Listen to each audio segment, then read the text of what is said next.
অপসারণ করতে হবে এবং সবাই স্বেচ্ছায় পদত্যাগ করবেন।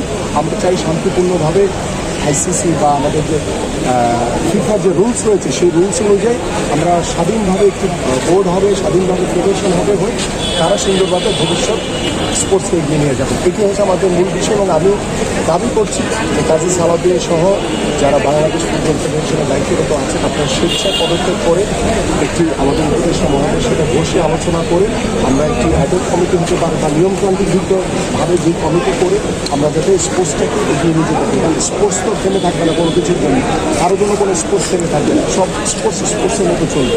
আমরা চাই যে একটি বাংলাদেশে একটি স্পোর্টসের আমূল পরিবর্তন আসে। রাজনীতির সাথে আপনার ইচ্ছা আছে কি বাংলাদেশের ফুটবলকে নিয়ে কাজ করা?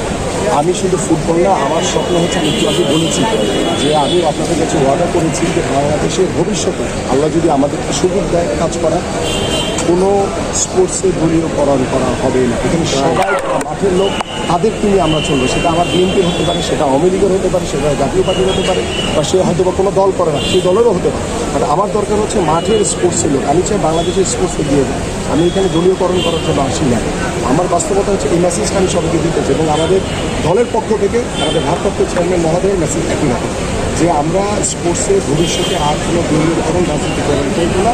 আমরা চাই বাংলাদেশের স্পোর্টসে যারা মাঠের লোক তাদেরকে দিয়ে সংগঠনটা গুছিয়ে আমরা তাকে এগিয়ে যেতে।